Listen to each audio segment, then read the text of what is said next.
Hi, Mr. Bock. I'm with Mr. Steir Max, and he's the co-founder of Salazar. Yes. So I'd like you to introduce you and to talk about your business. Sure. I'm, as Vito said, Max Steir with Salads Up. I founded the business with my co-partner and co-founder, Robbie Mayer, in 2013. We were seniors at University of Michigan.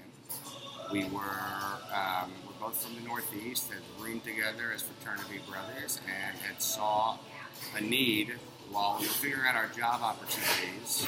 I actually had an offer in New York City to go work in real estate finance, but my partner Robbie, who's one of my best friends, wasn't sure what he was going to do yet for his career, and I kind of watched him looking at real estate spaces one day in Ann Arbor during our senior year, and asked him what he was up to, and he was in the process of.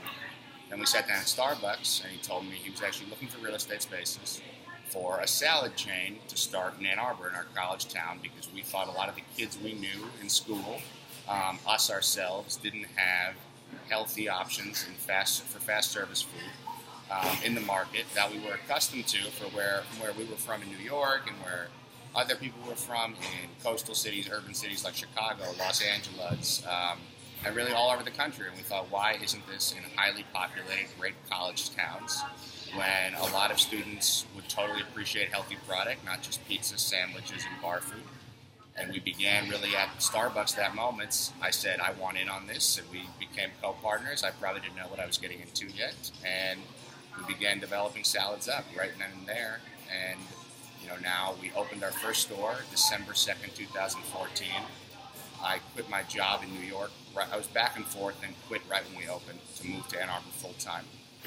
We have now had that store open for almost 3 years, and we opened in Madison as our second market on October 10th. So our 1 year anniversary was a couple days ago in Madison.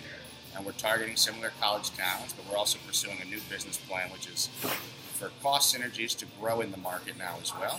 And it's been a really interesting, amazing, awesome process where we now have over 30 employees, part full-time in both stores combined, and 4 corporate employees. So it's been a really interesting experience.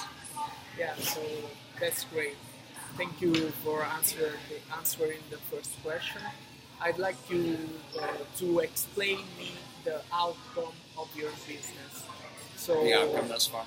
yeah, So I would say that it's been a fantastic outcome, but there's lots of learning experiences, and it's really hard, I think, in any business, especially when you're young in the restaurant business and doing something for the first time, to plan everything perfectly. You have to be really willing to learn from lessons and prepare for the unexpected. And you got to learn from your mistakes, not be afraid, and be ready to assume that the things you thought were going to be right could be wrong, and there could be things to change. So I would say one thing we've learned is, we're in a very our year-round market isn't like New York City, right? Students are not actually in school more than 6 months a year, 7 months a year when you combine vacations, different weekend trips, winter break, summer break.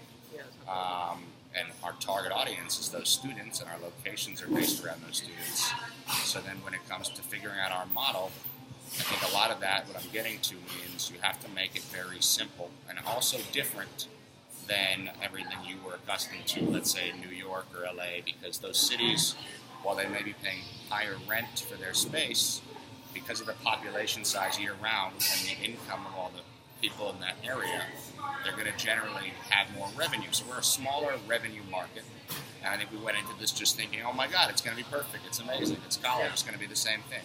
So I think we keep identifying areas in our model where Salads Up has a very targeted college lifestyle brand from its affordability, which is cheaper than many big chains out there that specialize in a similar product like we do in bigger cities. And we focus now more on cheaper rent and low square footage. And I would even say in both markets, we still haven't had a perfect A-plus location on the main street, where Madison is a better development from our first choice in Ann Arbor. But even in Madison, we're right off the corner of State Street and Francis, and we're still facing Francis out here, where it's actually probably a different level of rent, but a different level of revenue if we were just on State Street directly, because of all the foot traffic that passes you by. and how people then become aware of your brand from walking by. Yeah. So little things like that will still continue to affect the outcome, and I think real estate, simplicity, what we cook, how many products we have in-house, we've expanded the product line, changed it multiple times, and at the end of the day, I'd say the biggest mistake would probably have been not just keeping it simple to maybe just salads. Even though we're too far in and have products people like today, it would still be easier to focus on less products. Yeah, then I would like to ask you if you will do it again, or are you planning or entrepreneuring a new entrepreneurial activity in the future?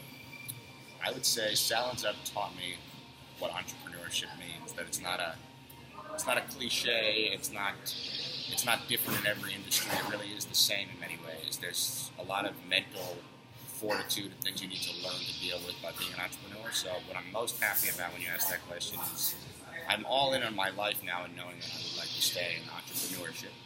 And I'm also all in for now on Salads Up and its future, because the growth of it when you're an entrepreneur, when I have a partner very similar to me who's aligned in not sticking to one business plan but being able to adapt, I think Salads Up can take our personalities and our interest in entrepreneurship, and we can build what we want to build through the Salads Up lens. So I think it's kind of, the answer is kind of twofold, where Salads Up's going to change in many ways from the original business plan, but entrepreneurship is why we're going to keep going and evolving and building Salads Up in many different ways than we ever thought of, and probably building more things simultaneously that tied to it or don't.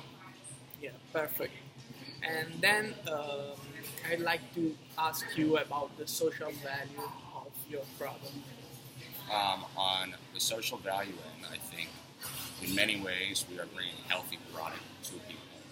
And I think that in itself has a social benefit to making, one, people feel better. We're also catering to different dietary restrictions like low-calorie diets, vegan diets, vegetarian diets, dairy-free diets. We have more dairy-free menu items than we've ever had before, all gluten-free dressings. And I think we source responsibly. It's not always easy, if I'm being honest, to source product locally like everybody wants to think, but we do source locally when it makes sense based on crops and year-round seasonality. But we're more about sourcing responsibly in terms of proteins, for example, chicken, how the animal is treated, where that's coming from, and there are different levels of decision-making that go into every product you source, so we're very careful on that. Especially in today's world, where you see what happens when product decision-making isn't done correctly, it can really make people sick. So I think we're very conscious of that.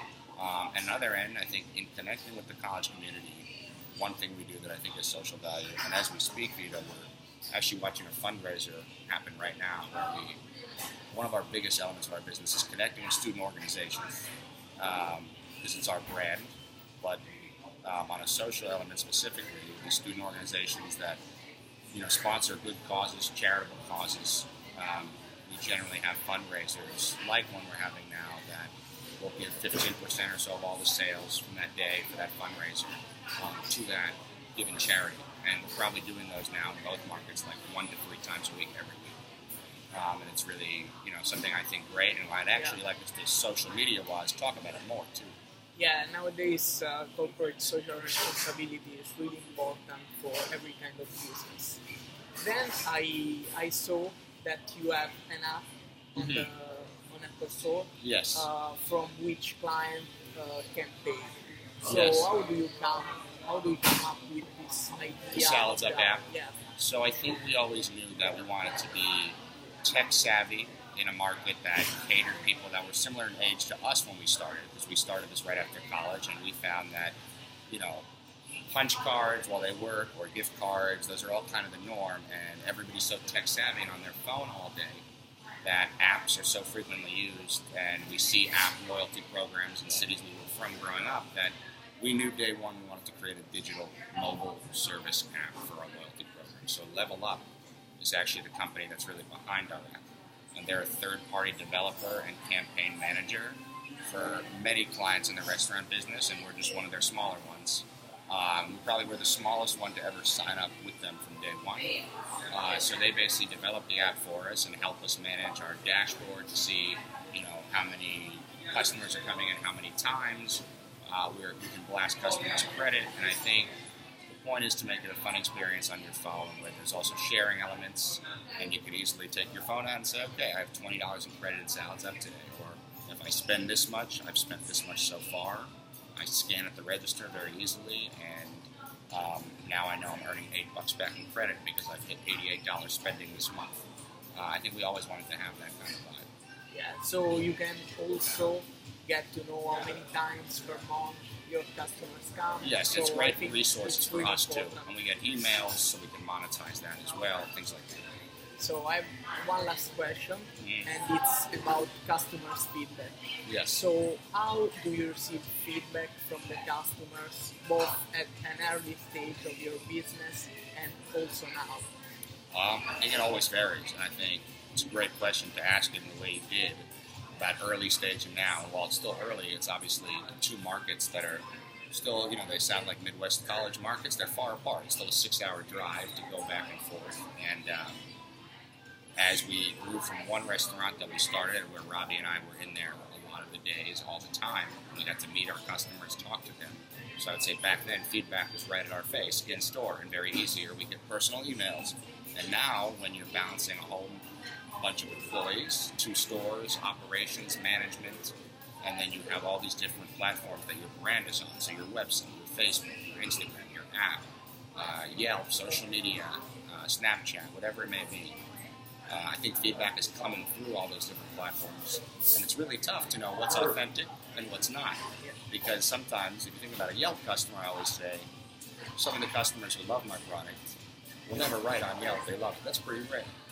But then balancing, taking care of every customer, which I always even personally still try my best to find the time to go on Yelp and do a personal response, it becomes a very important challenge, I would say, to always manage customer feedback, because I'd say at this stage, and it's only going to get harder, there are so many different ways it comes in, and so many different ways to tackle it. And if you try and tackle the situation for too long, like it's the end of the world, you're going to have a difficult time moving forward in your business. So you have to let it slide sometimes, but never, I think our theory is, even when it is the smallest feedback on a source like Yelp, we have a very strict policy internally that there is no rhetoric about, oh, that customer is not our customer, it doesn't matter. Every single point of feedback matters. How seriously we take it will always depend, but we always evaluate it extremely seriously to try and get better and do our best to respond and take care of that person. Okay, thank you for your time, and thank you for the attention by Mr. Bond. Thank you. You.